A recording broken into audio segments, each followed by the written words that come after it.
TTB. Music Podcast.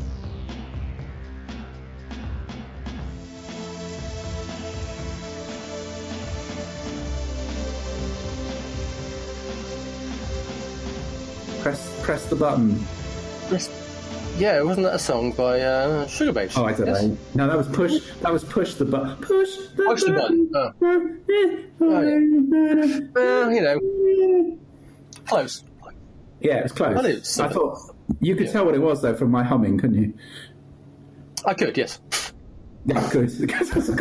Pause. I believe we're on. Oh, good. Yeah. It's welcome. It's podcast 2021, and and because it's the first podcast of the year, that means we're looking at BBC Sounds of 2021. But we'll do that at the end of the podcast. Before that, we shall review new albums from Shame, Drunk Tank Pink, Sleaford Mods, Spare Ribs. Two soundtrack albums, scores, if you like, from Trent Atticus Ross on their own with the Manx soundtrack, and then with various others, especially John Baptiste on the Soul soundtrack. We'll then do Pearl, Charles and Magic Mirror, and then the aforementioned BBC Sounds of 2021. However, we shall kick off with a bit of South London indie. And I believe the second album by the band Shame, Drunk Tank Pink. Peter. Wow. I'm glad you came to me first. Okay. This record is punk at a very fast pace, for mostly. And what a perfect record to start 2021 with, because it just reminded me so much of drunk nights in dingy venues and just be weeping on the floor for better times, simpler times. Where even your average band on a stage in a dingy venue would sound like, Beethoven at the Royal Albert Hall right now. It really would. Yeah, so that in that context, lots of noise on this album. Really fast paced. Really enjoyed it. Really giddy. For me, I say mostly noisy because there is this section in the middle where everything suddenly drops and you get almost a different band step in for a set in the middle, and everything sort of goes much more calmer. It does get very calm in the middle, yeah. It does get very calm in the middle. But then no sooner have you been sort of given us that blanket or a false sense of security, back the noise comes, very lo-fi, very loud, very crashing. It's brilliant. Sorry, that sounded like a drunk Boris Johnson at a pong gig, but and appropriately enough, there's a track called Nigel Hitler, which I like for obvious reasons.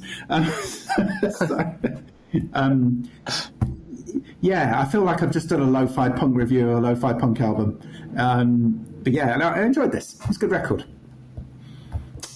Yeah, it is an enjoyable record. I agree. It's a perfect kind of kick-off to the year, a bit of, particularly since we were always, as we mentioned many times in this podcast, always in search of half-decent indie bands and half-decent indie albums. Been lucky the last year or so to have the Fountains DC records come out. They've both been pretty good. First one better than the second one, but still positive sounding. And this energy and this reminded me of that quite a bit. I've also been listening to quite a lot of late 70s stuff in the last couple of weeks. So this album actually fitted in quite well with that, because it's really easy to draw a line from bands like Television, Talking Heads, Dr. Feelgood, and also bands borrowed from bands like them, like Sonic Youth, in the kind of general kind of approach that this band take to making music and the off-kilter guitar playing. And as you say, it starts off very kind of in your face, the first 3-4 tracks, and then it kind of goes slow, and kind Yes, of it does. talking singing. He goes all talking singing for a couple of tracks. It's like a bit in the middle of the gig, you know. Yeah, and then it kicks back up again. And yeah, I mean, I think Alphabet's been getting quite a lot of play on Six Music, and that's the opening track, and it's a really good way to start the album. I really like halfway through the album, Snow Day is also one of my favourites. I think it's the longest track on the album as well, but that's a really good track. But yeah, it's a really enjoyable record. Again, it's about 40 minutes long. As you know, I do like a 40-minute long album, so ticked a lot of boxes for me. I like the track Harsh Degrees as well. But yeah, I agree. I think it starts very strong with Alphabet and March Day in particular. But yeah, no, really enjoyable record. One to blast away the cobwebs of the lockdown. Indeed. Speaking of blasting away cobwebs, in a perhaps different way, we have the latest album with Sleaford Mods. I have to confess, Sleaford Mods are one of those bands that I've always felt swerve wildly between genius and tedious shite. I know someone who rates them quite highly as a band, but much as I've tried up until this particular album, I haven't really got it at all. Somewhat reassuringly, I still don't, to be honest. On this, their 6th or 11th album, depending on which way you're counting, I have to say my view generally of them remains kind of unchanged, really. I don't think my issue has ever been clearer than on the large chasm that exists between what I think is a work of genius and is the current single, Morecambe Mindy, and the rest of the record. But it's the start of the new year. I'll look some of the positives. Great bass line in the track Shortcomings. Love the fact that the musical backing for the track Out There puts me in mind of Frank Zappa's song Cruise Slut. Some great throwaway, mostly sweary lines, because that's, the kind of band that they are. Wish I had time to be a wanker just like you, for example. But sweary political raw street poetry is all well and good, but for me, once again with Sleaford Mods, I kind of thought, does it have to be this boring? Because I know, again, this album's only about 40 minutes long, but I found it quite exhausting 42 minutes on the few times that I tried listening to it. I have added Morecambe Mindy to my best of 2021 playlist, which means I think I'm going to need to revisit this album again this year. So over to you to tell me you love it. I really like this. Love's probably a bit too strong though, and I have to admit the final Morecambe Mindy is clearly the better track of the second half of the album, the standout track I should say, the second half of the album. I must admit towards the end I did start to zone out. It did start to wear me down a little. So I did admittedly zone out towards the end. So I hear what you're saying, but actually I really liked half, 2/3 of this album. I mean, this was my first, believe it or not, Sleaford Mods album. So I didn't really, I kind of knew what to expect, but didn't, if you know what I mean. Yes. And for me, it reminded me so much of that sort of kind of talking poetry, political, ranty, sweary music of about 30 odd years ago. I was immediately reminded of one of the tracks in particular, just had me thinking of Sheep on Drugs, which is a band I probably haven't thought of for about 25, 30 years. And The Fall, obviously. I thought it was a perfect soundtrack for what we're going through right now. Obviously, very political. Few references to the situation we do find ourselves in. There's a lyric halfway through it. He just shouts, "Bored of lockdown," and I'm like, "Way!" And I just thought, yeah, it's just perfect record for now in that respect. And shortcomings, what a gag. So yeah, no, I appreciate what you're saying. I did like it more. Actually, I just spot another note that I made, which I wrote that elocution is joy division without the joy.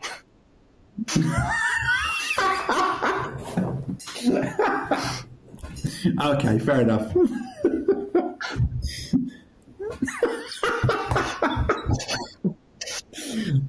Oh, kids, that works on more than one just level. just saw that when I was scrolling down my notes. I went, oh, I did say something. I did write something else about it. Oh yeah. Oh, brilliant. Oh. So moving on to the Trent Atticus show. Yes. A special request from Mr. Kinane to get us into Trent again and some more soundtracky music. Yeah. We haven't done any soundtracks for a while. We haven't done any of this for ages. And to be fair to you, these two soundtracks are both very much different from what people would immediately expect of and have got used to from Mr. Reznor and Mr. Ross up until this point in time. Yeah. So tell me more, Pete. That is true. I mean, for me, it shocked me when I suddenly realised that The Social Network was 10 years ago, which very much was a defining moment in the Trent Reznor story in terms of that move towards soundtracks. A move that started, admittedly, with Nine Inch Nails and the Atticus Ross produced albums like Ghosts and oh goodness, and and the one before Ghosts. Yeah, it's late. I'm getting old. But what I did find with this one, what I found over the last 10 years is, of course, I've tried to keep up with all the soundtracks amongst all the Nine Inch Nails noodlings as well. And what I found about these two particular soundtracks in particular was how different they are actually to the Reznor Ross oeuvre, if you will. And actually how impactful both are in terms of cinema as well. I mean, Mank, I must admit, it's not the soundtrack. It's not a style of soundtrack, or actually, it's not really a style of film that I would tend to lean towards. But it's definitely not a soundtrack I would sort of listen to. But if you ever wanted to hear, I just think that the use of the sort of 1940s studio orchestra with the instrumentals, the sort of brooding instrumentals that you find on many Trent Reznor soundtrack, it just worked brilliantly. Big band Nine Inch Nails. Exactly. It's just like yeah, big band. swing if you want to scream faster. It's it's just that big sort of big band sweeping orchestra. Film noir. It obviously makes sense when you throw it all together, but it's not something you'd naturally throw together. Particularly the noir element to the soundtrack, and some of the sort of sweeping soundscapes, really atmospheric, really sort of immerses you in the world that they've sort of created. Similarly, with Soul, you get a similar effect. You get a very immersive effect. I watched Soul, and of course it'd be unfair not to mention the other artists on the soundtrack here, John Baptiste in particular, with and again, I'm not a massive jazz fan, but fairly pleasant to listen to. But there's just a brilliant moment when the jazz stops and we transition into the otherworldliness of Sorry, that line just made me laugh. Thank you. It's like a great moment when the jazz stops. When the jazz stops and the joy starts. And we fall, literally in the film, you do fall into this world of Trent Reznor and Atticus Ross, and it's just a beautiful sound. Yes. And again, I just think it's different to what they've offered before. And it's made me actually go back and listen to some of the stuff I perhaps haven't paid as much attention to in recent times. I'm looking at you, Watchmen soundtrack. I found both these records, obviously, in a post-Christmas fog, just bored with nothing to listen to. I listened to both together and I just thought, yeah, why don't we talk about these? What did you think? Yeah, like I said, I agree. Even just listening to them when I watched Mank before Christmas, I knew they'd done the soundtrack for it, and I was interested because of that. Because I knew obviously when it was set and on stuff like that. So I was wondering what approach they were going to take to the music. I was pleasantly surprised, and thought, wow. Cool that they had actually decided to go, as you say, kind of big band orchestration. I mean, obviously some solo piano type stuff as well and stuff like that going on. But yeah, very much a, funny enough, jazzy big band approach to the whole thing. And as you say, it works remarkably well. Funny enough, I'd rewatched Citizen Kane not too long ago. And the style of the score is very much in keeping with the score of the original film Citizen Kane as well. So works really evocatively of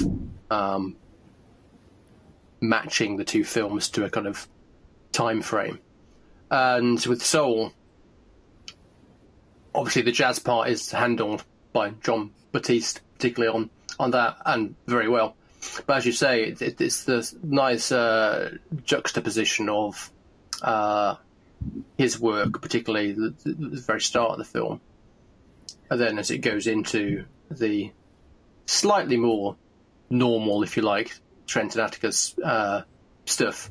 But yeah, the contrast between the two musical styles works very, very well. And visually, it works very well as well. As we've also discussed, I mean, the film itself is excellent. Really, really enjoyable film. Although, again, perhaps that's also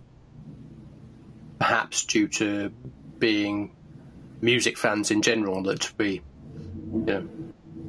found something in a film that's actually about music. Yeah. Well, I would say it's about music. It's about music on one level, and it's also about, finding yourself and doing what you should be doing in life rather than chasing your dreams. And in that respect, I think what sets it apart perhaps from some of their other soundtrack work is, they're not working with David Fincher, they're working with Disney. And, it is the warm, positive Trent Atticus-Ross soundtrack. Ultimately, it has that sort of humanity that, but yet maintains the otherworldliness of their music. At the same time, I understand once having listened to these two soundtracks, there was actually some overlap between the production of the two as well, and in a strange way, they are sort of linked. Certainly, I think there's threads between the two, even though they're they definitely both have that kind of jazzy vibe going on. So yes.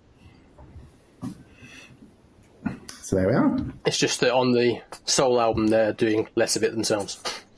Yeah. Letting somebody else do the jazz. They've done their jazz bit. Yeah. Moving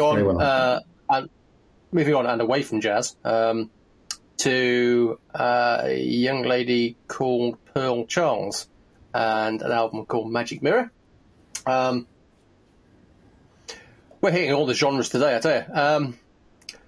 The first thing I wrote down immediately when I listened to this album for the first time, listened to it a couple of times, was 70s alert, 70s alert, with lots of exclamation marks.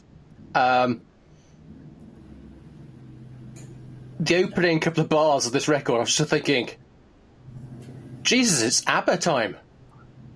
It's like it was like ABBA combined with another Charles, funny enough, Tina Charles. I was just thinking, all right, glitter balls ahoy! Yeah. It's like, I know where we are with this album, and boy, are we here where we are with this album. It's this like we exist in a pocket of the 70s where the Carpenters rule the world, with disco just nipping at their heels, kind of things. You know, you mean maybe throw in a bit of Fleetwood Mac and some country period, kind of mid 70s Olivia Newton-John, and you've basically got what this record is. I mean, it's not quite a pastiche, but it does veer pretty close at times. However, that said, if you kind of just, let yourself go and go with the flow of it, it's kind of dreamy, West Coasty 70s vibe. It's quite easy to drift along with. First side, half the album, I thought was okay, but for me, where I suddenly found myself paying attention more was second half of the album, so from track, I think it's Slipping Away onwards, where I thought the songs, for me at least, were stronger and more coherent. And I think the album arguably saves up its two best tracks to last. So 24 Karat 70s earworm smash, or at least it would have been if it came out in the 70s, Sweet Sunshine Wine, and then As Long As You're Mine at the end as well, finishes off the album quite nicely. So second half of the album, definitely more a winner than the first half of the album for me, despite the ABBA start. But yeah, all right. No, not going to set the world alight, but yeah, fine. Yeah, I mean, everything about this screamed 1970s all the way through. Even the country, the style of country. Yes. Even that. We've had so much new country and old country reborn and pop country and everything over the last 10, 20 years. This is kind of real sort of back to what country, really back to sort of radio in the mid-70s and what it sounded like, Very much so. Yeah. It's Radio 2. It's Radio but 2. In 1979. Exactly. It's Radio 2 trying to be modern in the 70s, which, if you have memory stretches that far, is a contradiction. The whole album felt that way. And yes, I mean, I don't think, outside of some of, sort of the more naff pop acts, I don't think anyone's ever tried to update ABBA. Nobody's ever sort of said, "Oh, ABBA, yeah, I'm going to do that, but redo it." Yeah. So, I mean, that first track with, it's Dancing Queen piano, and the Stevie Wonder Superstition bass line. It was like a 70s remix. It was as you said, it's just the best of everything all in one grand opening. So, I mean, you can't say it didn't set the stall out. Absolutely.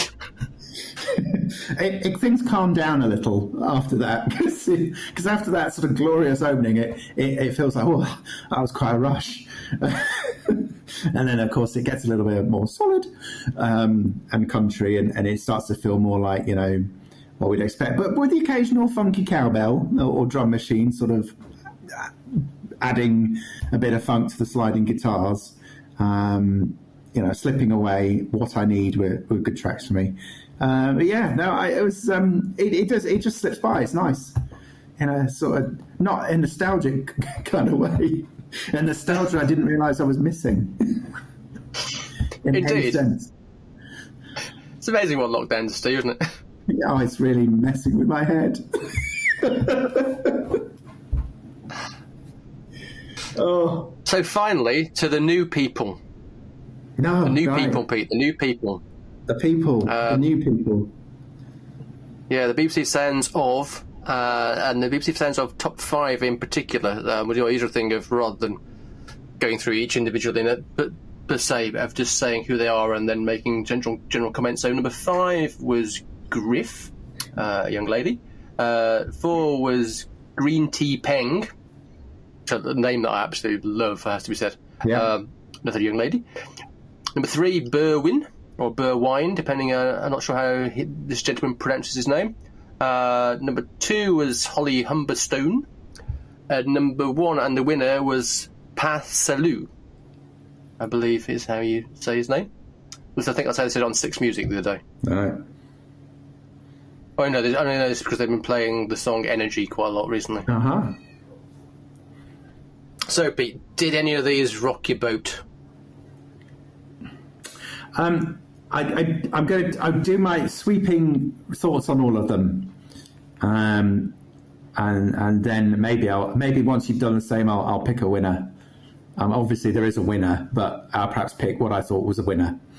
I mean, a Griff sweeping pop. There's a couple of tracks I listened to of hers. I mean, there's the big Disney one, which is, you know, the usual sort of gushing, sweeping pop music from Disney. And then, but obviously, Black Hole was something a bit dark and a bit more innovative, and probably a bit more reflective artist as well, which is good. I liked Green Tea Peng. I like the name. I also liked the sort of more mature pop offering. It had a really nice, the track Human, in particular, had a really nice sort of very late 90s, early noughties, chilled out vibe soundtrack to the, you know, in the background, in the engine room, if you will, which I thought was, that's different. That's a sound I've not heard for a while, but done again well. Berwin, I wasn't sure. What was the track I listened to again? Hang on. It was good, you know. I just feel, again, for a list in 2021 was grime, but as we've heard it for a while now, did that sit well? It's okay. It's okay. We've listened to a lot in the last few years, and we've liked it. Maybe I was just looking for something different, but to be honest with you, it did break up the pop theme, because then we got to, and the track by him was Glory, which is good, and then I got to Holly Humberstone, which of course is yet more pop, very much influenced in the sound of Halsey, which was good. And then we got to My Family. Now, My Family I thought was more interesting. The track for My Family by Pas Salut. The track for My Family was the one I picked up in particular. I thought it was more interesting. It had more going on. Reminded me again of that sort of more back to the 90s, really, in terms of hip hop and a bit of Wu-Tang, if you know what I mean. Yeah, I'll just leave that hanging there. Those are my thoughts overall. I won't pick a winner. I'll let you do the same. I'm just trying to think. I starting in the middle in a way. Berwin, I sort of felt the same as you early. Very perfectly fine, but the 3 tracks to listen to, nothing really rocked my boat or kind of stuck in my mind particularly. Green Tea Peng, I agree that her stuff showed signs of being quite interesting, quite a lot of different influences being absorbed into the song she was putting out, which I thought is always good to see, always interesting to see. Obviously sometimes it works, sometimes it doesn't work, but it's nice to see people doing stuff. Griff, really liked. I should say Black Hole, I think, is a cracking slice of UK pop, and good stuff, which came out last year, which was one of those songs that I heard quite a few times without being aware of who it was, but it was also a really good example of pop music. Holly Humberstone, I should say, also quite liked. I thought she had an element of being, I wrote female Ed Sheeran, but with a big slice of Phoebe Bridgers style indie artists thrown in, particularly on a song called Deep End, which is very kind of Phoebe Bridgers esque. I said the winner, interesting. The single Energy, which is, as I've been played a lot, is really, really good. There's also a song of his that I remember hearing last year called Betty, which I really, really liked. I can see why he was he was picked. I think his album last year was called "Send Them to Coventry," and it kind of his musical style does kind of blend kind of Jamaican dancehall, rap, drill music. Apparently, or at least so I've been told by somebody who knows these things better than me. I'm not down with my drill that much, I have to confess. And a few other things. And so, yeah, he was interesting. I got quite certainly worth listening to and exploring further. Would he have been my winner? Possibly not. I would have probably had Griff, but then again, maybe I'm just feeling a pop hangover from the end of last year when we were pop-tastic on the podcast. So yeah, I would have probably gone for Griff as my winner. It's funny. I have to say, I'm a little underwhelmed by all of them. I've been positive, and I've been positive about all of them. I liked everything I listened to. Best of class in 2021. Yeah, okay. So picking a winner is difficult because they're all good, but I wasn't taken particularly with any of them. I think they probably picked the most innovative. Because yes, everything else was just sort of pop music. Certainly in the top 5, everything felt more mainstream. So they probably went for the innovative one in terms of the winner they picked. In terms of the winner you picked, yeah, I'm inclined to agree. It's either Griff or Green Tea Peng for me, but I'd take either of those. There you go. So when they become huge and top 3 don't, you know where you heard it first. Probably somewhere else, really. Someone else has probably already said that Griff and Green Tea Peng are brilliant. Probably, yeah. But, who do we care? Right, there goes another podcast. Join us again in 2022 when we'll be here for another one. Well, we're here for another one of these. We're talking about, clearly, the BBC's Sounds of 2022. But if you want to hear us review albums from this year, and why wouldn't you, then join us again on our next podcast, which will be coming to you at some point during 2021. Until then. Bye.